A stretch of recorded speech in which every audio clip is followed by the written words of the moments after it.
आगामी कार्यक्रम प्रायोजित किया है जॉयस मायर मिनिस्ट्रीज के मित्रों और सहयोगियों ने।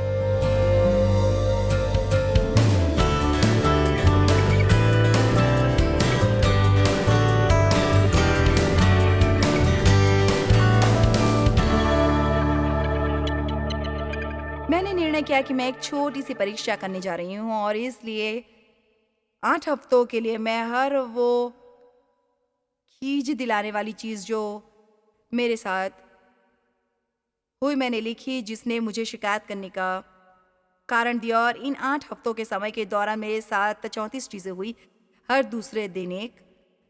आपको भी कभी ये करना चाहिए। आप हैरान हो जाएंगे और आप देखेंगे कि शैतान क्या करने की कोशिश कर रहा है। वो केवल ये कोशिश करता है कि हमारे में से जीवित उजाले को बिल्कुल परेशान करके बाहर कर दे, ताकि हम सब जिनके पास बम्पर स्टिकर और जीसस पिन्स और हमारी गर्दनों में बड़ी बड़ी क्रॉसेस लटक रही हैं, केवल हर तरफ बुड़बुड़ाना और भुनभुनाना और शिकायत करना। और फिर रविवार का चर्च में आते और गाते। मुझे अफसोस है, लंबे समय से यहाँ हूँ और मैं सिर्फ, अगर हम बाहर नहीं जा रहे हैं और इसे जीते नहीं हैं, तो यहाँ आने और गाने का क्या मतलब है? आमीन। तो ये रही 34 चीजें। नंबर 1, मैंने अपनी पीठ को जिम में जख्म कर लिया। मेरे ड्यूपिटीफायर में से पानी लीक हो रहा था। मेरा एक नाखून टूट गया जो काफी दुखद था। उंगली पर बदी बैंडेड के साथ आप यहाँ नहीं आना चाहेंगे। मैंने अपनी कलाई मोड़ ली। मेरा कुछ सामान प्लेन में छूट गया। मेरी माँ के गुजरने से पहले नर्सिंग होम से उनके बारे में फ़ोन आया, और इसलिए आपको कभी पता नहीं होता जब आप बुजुर्ग लोगों की देखभाल कर रहे होते हैं कब उनको समस्या हो सकती है, और ये शायद ही कभी सुविधाजनक न हो। और जब ये भी हो, आप जो कुछ भी कर रहे हो उसे बंद करके और इसका ख्याल रखना होता है। तो मैंने आप में से कुछ को सुना ये कहते हुए। तो उन्होंने 2 बार मेरी माँ के बारे में फ़ोन किया। मेरी पीठ में अभी भी तकलीफ है। अब मैंने अपनी बाह को चोट पहुंचा ली है। तो इस पॉइंट पर मेरी पीठ में दर्द है, बाह में दर्द है, कलाई में दर्द है। नर्सिंग होम से फिर से मेरी माँ के बारे में फ़ोन आया। मैंने सफ़ेद काउच पर लाल विटामिन ड्रिंक गिरा दी। काफ़ी बुरा हुआ ये तो। देव ने गोल्फ कोर्स में एक खिड़की को गोल्फ की गेंद से हिट किया।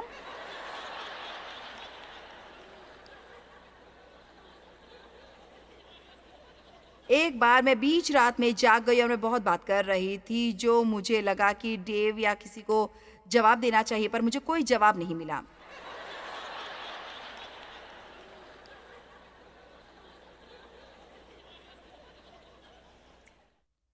कुछ पैसे खर्च कर दिए जिन्हें खर्च करना मेरी योजना में नहीं था, काउच बदलने के लिए।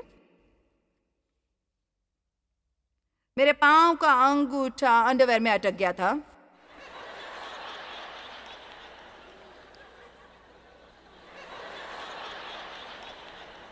और मेरी छोटी उंगली में ठोकर लग गई थी।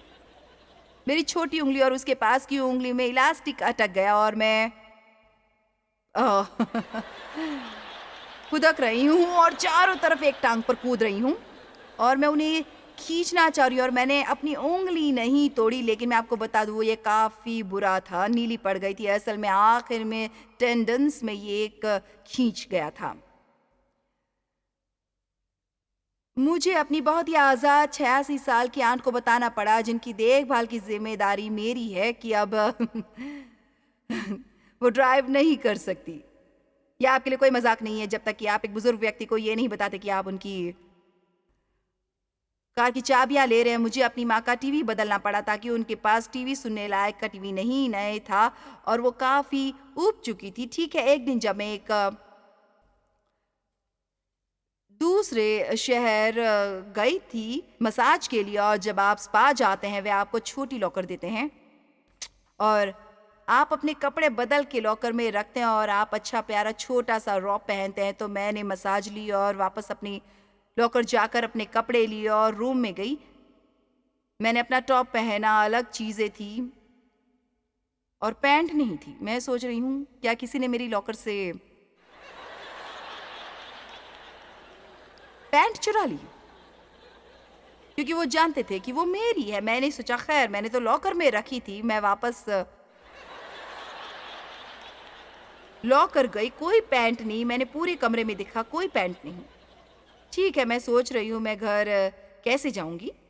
मैंने वापस वो रॉब पहन लिया, मैं ऊपर होटल के डेस्क पर गई और आप जानते हो और ऐसी जगह ज़्यादा नहीं है, जहाँ लोग जानते ना हो कि मैं कौन हूँ। ये ऐसा नहीं है, आप जानते मैं सिर्फ़ चुपके से ये कर सकती हूँ। तो मैं आंशिक रूप से कपड़े पहने ऊपर गई। उस महिला ने कहा, "मैं आपकी मदद कर सकती हूँ।" मैंने कहा, "मेरी पैंट खो गई है।" अब देखो ये ऐसा है,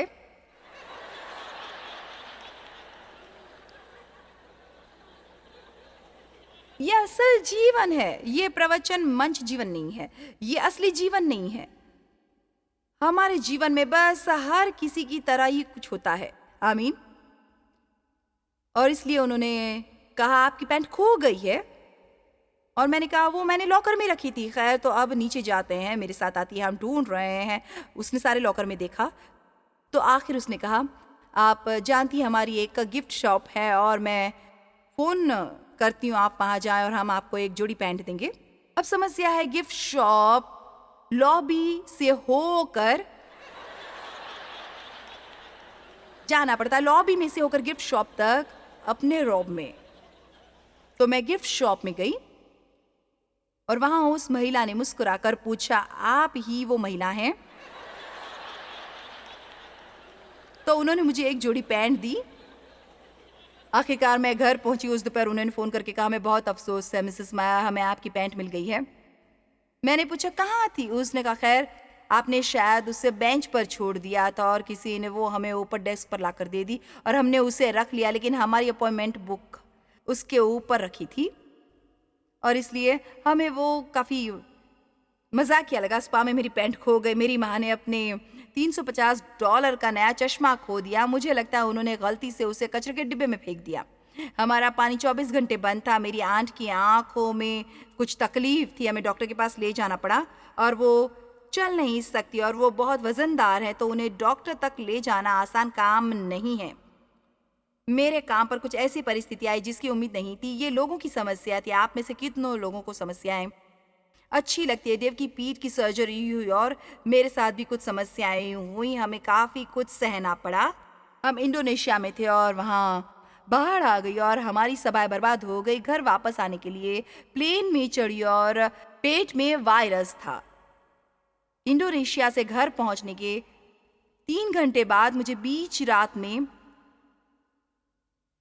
फ़ोन आया कि मैं अपनी आंट को हॉस्पिटल लेकर जाऊं। तो मैं जैसे एक और कर्मचारी संबंधी को लेकर गई और तनाव हमारा वेब दिन से बंद था। ये खर्चीला है। मेरा अंगूठा काउच की टांग में अटक गया। क्रैकर्स का डिब्बा पैंट्री के फर्श पर बिखर गया। अपनी आंट से कहना पड़ा कि उन्हें नर्सिंग होम में रहना होगा क्योंकि वो अपने अपार्टमेंट में नहीं रह सकती।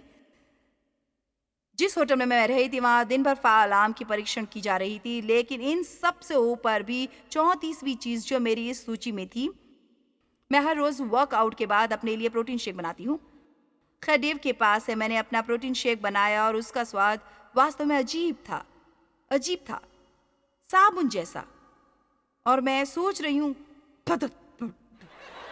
और तब मुझे एहसास हुआ कि वो क्या था। देव सचमुच बहुत अच्छा है, वो बर्तन धोता है, देव बर्तन धोता है, देव की मदद कर। वो डिश वॉशर इस्तेमाल नहीं करता, उसे लगता है कि हाथ से अच्छा साफ करता है, इसलिए वो उन्हें डिश वॉशर सोप के प्रेम में है। वो नीली सी चीज़ और वो इसलिए वो सब बर्तन सिंक में डाल देता है, पानी डालता है और वो उन्हें भीगने देता है। खैर मैंने ये देखा नहीं था, लेकिन अभी भी मेरी शेकर डिश में साबुन था मेरे शेकर कप में और इसलिए मैंने अपना शेक डॉन डिश वॉशर सोप से धोया और देव को इसके लिए अफसोस भी नहीं हुआ। आप जानते उसने क्या किया? वो पूरा दिन बबल बनाते रहे, बबल्स। आओ भी परमेश्वर की महिमा हो कि हम ऐसे जीवन जी सकते हैं।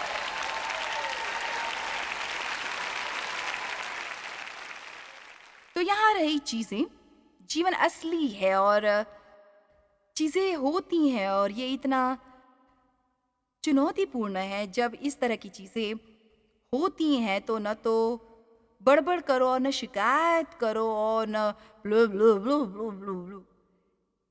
लेकिन चलो खुशी का खेल खेलते हैं।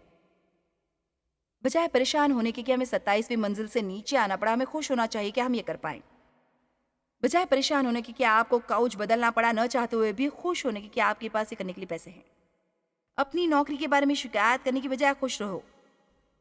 बजाय अपने पति के बारे में शिकायत करने के खुश रहो। कहीं कोई अकेली औरत है जो आपके पति को पाकर खुश होगी। वो आपके पति के साथ काफ़ी अच्छा जीवन जी सकती है। जो आपको बिल्कुल भी सूट नहीं करता वो उसे करेगा। शिकायत करना पाप है। गिनती 21 4 से 7। इजराइलियों के बारे में बात कर रहे हैं। फिर उन्होंने होर पहाड़ की कूच करके लाल समुद्र का मार्ग लिया कि एदोम देश से बाहर घूमकर जाएं, और लोगों का मन मार्ग के कारण बहुत व्याकुल हो गया। अब हम शुक्रगुजार हैं, ठीक है, जब तक कि ऐसा कुछ नहीं होता जो हमें पसंद नहीं है। आप में से कितने ये जानते हैं कि मुसीबतें जीवन का एक हिस्सा है, परेशानी जीवन का हिस्सा है। मुझे हैरानी होगी अगर हम में से कोई पूरा दिन गुजार दे और कोई परेशानी ना हो, बल्कि ये पसंद करते हैं कि ऐसा नहीं हुआ। लेकिन मैं आपको कुछ बता सकती हूँ, हम उन चीज़ों पर कितना ध्यान देते हैं ये निर्धारित करता है कि वे हमें कितना परेशान करते हैं। मैं आपको ईमानदारी से वो चीज़ें बता सकती हूँ, यहाँ तक कि ये सब चीज़ें जो मैंने आपके लिए पढ़ी उन्होंने मुझे ज़्यादा परेशान नहीं किया। सच्चाई ये है कि मैं वो सब कुछ भूल जाती अगर मैंने सूची न बनाई होती। लेकिन ये देखना मनोरंजक था कि उस समय के दौरान कितनी चीज़ें हुई और मैं खुश रहने में सक्षम थी। परमेश्वर की स्तुति हो। और यही शैतान को पागल बनाता है। आमीन। क्या आप खुश रह सकते हैं? यीशु इसलिए नहीं मरा कि हमें हर चीज़ से बचाए। ये लोगों के लिए प्रभावशाली नहीं होगा अगर हम खुश नहीं। ये और भी कोई समस्या नहीं थी। कोई भी ये कह सकता है। लेकिन जब आप कुछ ऐसे हालात में से गुजरते हैं या आप प्रार्थना कर रहे हैं और आपको इंतज़ार करना पड़ता है और आप समझते नहीं है क्यों, और आपके जीवन में चीज़ें हो रही हैं जो आपकी समझ में नहीं आता क्यों, परमेश्वर पर विश्वास करने के लिए हमें बुलाया गया है। यीशु को समझ नहीं आया जब वो सलीब पर थे, मेरा खुदा तूने मुझे क्यों छोड़ दिया? मैं अपनी आत्मा तेरे हाथों में सौंपता हूँ। मैं विश्वास करता हूँ। मैं आपको बताती हूँ क्या ये एक किताब लिख रही हूँ विश्वास और परमेश्वर पर विश्वास करने पर, और मैं वास्तव में इसका आनंद ले रही हूँ। परमेश्वर पर भरोसा ऐसा कुछ नहीं है जो हमें करना चाहिए। परमेश्वर पर भरोसा करना हमारा सौभाग्य है। मेरा मतलब ये सौभाग्य है कि परमेश्वर पर भरोसा करने का विकल्प सदा हमारे पास है। वचन 5, सो वे परमेश्वर के विरुद्ध और मूसा के विरुद्ध बातें करने लगे। ये रहा आरोप लगाने का खेल। मुझे समस्या है। तुम लोग हमको मिस्र से जंगल में मरने के लिए क्यों ले आए हो? यहाँ न तो रोटी है और न पानी, और न हम घृणा करते हैं या न नफरत, और हमारे प्राण इस निकम्मी रोटी से दूषित हैं। अब वे आश्चर्य से केवल खुद के बारे में सोच रहे थे क्योंकि मैना को अभी बहुत लंबा समय नहीं हुआ था और अब अचानक वो उससे नफरत करने लगे। इसलिए ईमानदारी से अगर हम खुद के साथ ईमानदारी में आखिर में उन चीजों के लिए शिकायत करने लगेंगे जिन्हें हमने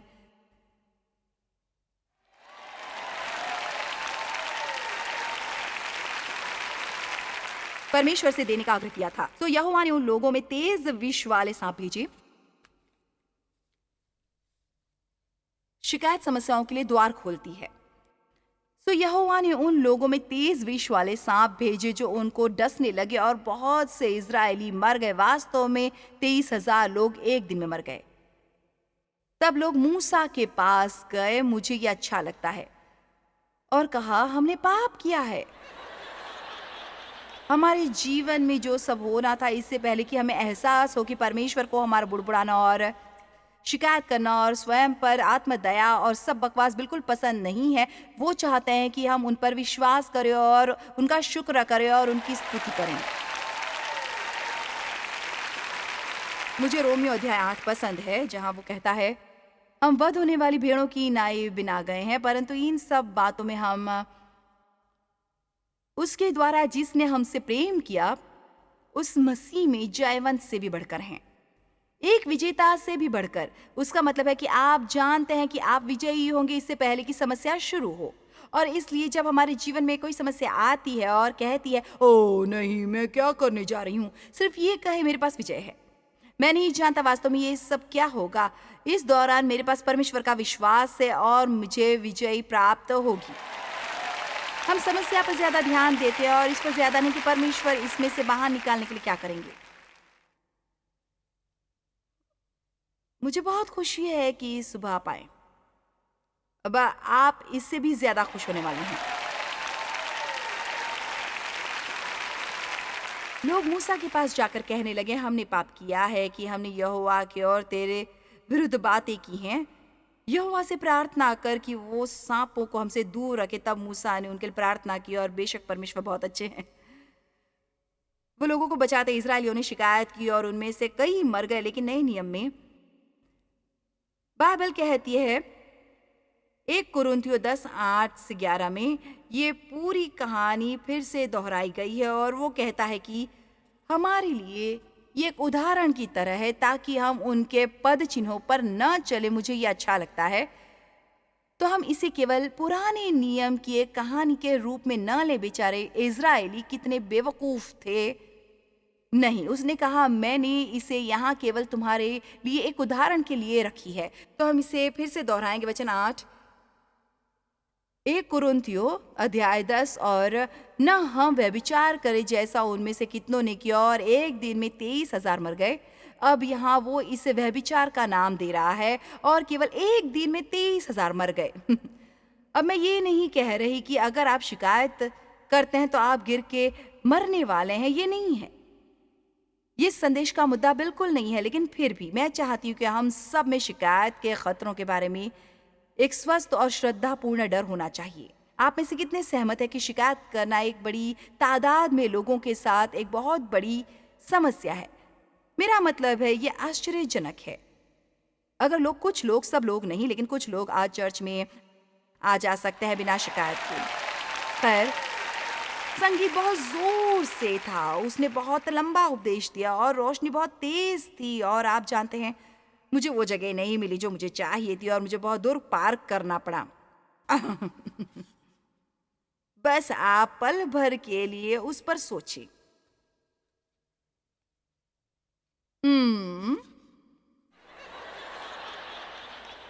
वचन 9, ना प्रभु को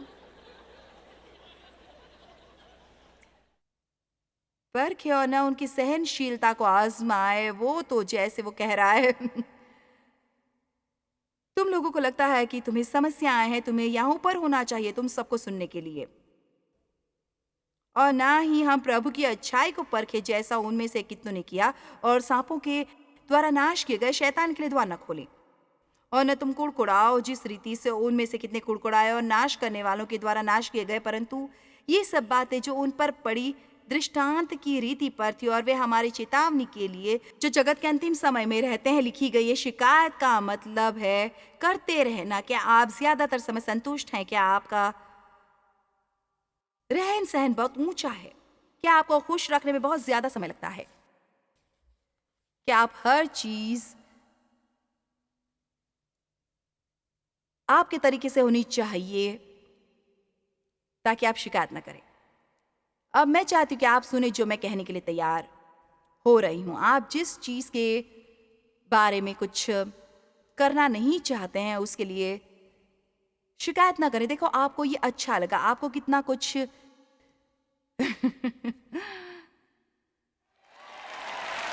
करना पड़ता है इसके बारे में। आप में से कितने ये शिकायत करते हैं? कोई मददगार नहीं। मैं इसे बेहतर जानती हूँ। मैं उन सब चीजों को नहीं जान सकती जिन्हें मुझसे करने की उम्मीद की जाती। नहीं। कोई भी मानसिक रूप से स्वस्थ व्यक्ति जैसे मैं रहती हूँ वैसे रह सकता है और जीवित रहता है। मेरा तनाव अविश्वसनीय है और मुझे बस ऐसा नहीं लगता कि मैं सह सकती हूँ। आप अपना तनाव ठीक कर सकते हैं। मेरा मतलब, मैं आपके साथ बैठ के आपका तनाव 1 घंटे में ठीक कर सकती हूँ। आपको ये एहसास दिलाने में मदद करता है कि आप जितना कर रहे हैं उसका कुछ अच्छा फल होगा। और आप इतना कुछ कर रहे हैं क्योंकि आप किसी को खुश करने की कोशिश कर रहे हैं जिसका वास्तव में आपकी खुशी से ज़रा भी लेना-देना नहीं। बिना देखे शिकायत ना करें। निम्मया को अपनी टूटी दीवारों के बारे में शिकायत हुई और उससे एक दृष्टि और उन्हें ठीक करने की योजना मिली। अपने गंदे घर के बारे में शिकायत न करें, उसे साफ करें। मार्टिन लूथर किंग को जातिवाद के बारे में शिकायत थी और उसे खत्म करने के लिए उसके पास विजन था। आइए भी शिकायत न करें। हबक्कुक 2:1 और 2। ओ मैं जानता हूं ईश्वर के साथ इस तरीके से तेज चिल्ला के स्पष्ट बात मैंने की है। मैं अपने पहरे पर खड़ा रहूंगा और गुम्म पर चढ़कर ठहरा रहूंगा और ताकता रहूंगा कि मुझसे वो क्या कहेगा और मैं अपने दिए हुए अल्हाने के विषय में क्या उत्तर दूं। यहोवा ने मुझसे कहा, दर्शन की बात लिख दे, वरन पटियाओं पर साफ साफ लिख दे कि दौड़ते हुए भी वे सहज पढ़ी जाए। अगर आपको अपने जीवन में कोई शिकायत है अपने पैसों के बारे में, तो अपने विजन को लिख लें। वो दिन भी आएगा जब मैं अपने कर्ज से पूरी तरह बाहर आ जाऊंगा। आप ये चीजें लिख लें, आप उन्हें दीवार पर चिपका दें। किसी दिन, मेरा मतलब है किसी जगह पे, और हर रोज 3-4 बार आप अपनी सूची लें और कहें, परमेश्वर मेरे साथ है, मैं देता हूं तो मुझे भी दिया जाएगा, पूरा नाप दबा दबा कर और हिला हिला कर और उभरता हुआ मैं कर्ज के बोझ के तले नहीं रहूंगा। आमीन। खैर, मैं वास्तव में प्रार्थना करती हूँ कि आपने आज की शिक्षा का आनंद लिया और मैं आपको एक बहुत ही आसान निर्देश देने वाली हूँ, इसलिए सुनिश्चित करें कि आप ध्यान से सुने। हमारे जीवन में बढ़ोतरी या पदोन्नति के लिए तैयारी करने के तरीकों में से एक है कि हम जहाँ है वहाँ के लिए धन्यवाद दें, उन सब के लिए आभारी होना न भूलें जो परमेश्वर पहले ही आपके जीवन में कर रहे हैं। जब आप शुक्रगुजार होते हैं तो उससे खुशी का माहौल बनता है और खुशी से आप में मजबूती आती है। बहुत सावधान रहें कि आप शिकायत करने में न पड़ें, क्योंकि अगर आप करते हैं, यह आपको तनावग्रस्त रखेगा और आपको वहीं रखेगा जहां आप हैं। और मुझे भी कभी कभी इस सलाह की ज़रूरत होती है। मैं खुद को शिकायत करते बड़बड़ाते हुए पाती हूँ और कभी डेव और मैं एक दूसरे को याद दिलाते हैं, नहीं तुम जानती हो तुम्हें शिकायत करने की ज़रूरत नहीं है, शिकायत मत करो। और मैं हर रोज़ बहुत ज़्यादा प्रार्थना करती हूँ कि परमेश्वर मेरी शिकायत न करने के लिए मदद करें, क्योंकि हम सब आशीषित हैं। और मैं जानती हूँ आपको शायद जीवन में समस्याएं हैं जैसे कि हर किसी को होती है, लेकिन सावधान रहो कि आप केवल अपनी समस्याओं को ही न देखें और न अपनी आशीषों को भूलें। अब आज हम आपको कुछ ऐसा भेंट कर रहे हैं जो मुझे विश्वास है कि आपके लिए वास्तव में अच्छा होगा। आप में से कई, मुझे यकीन है कि आपके जीवन में बहुत तनाव है और आप तनाव और थकान महसूस करते हो और आप बोझ महसूस करते हो और आप जानते नहीं कि इन सब चीज़ों से कैसे निपटा जाए, उन्हें आप कैसे संभालें। हम आपकी सराहना करते हैं आज हमारे साथ बने रहने के लिए। मैं आपकी आभारी हूँ कि आप परमेश्वर के वचन से प्रेम करते हैं। अब बाहर जाओ और जो आपने आज सुना है उसे अपने जीवन में काम में लाओ। परमेश्वर आपको आशीष दे।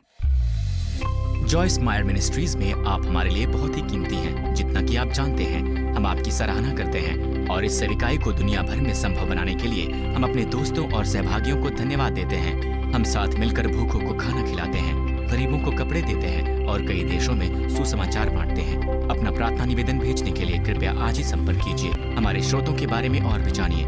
जॉयस की सभाओं की सूची देखिए हमारे साथ सहभागी बनने के लिए, क्योंकि हम दुनिया भर में मसीह के प्रेम को बांटते हैं।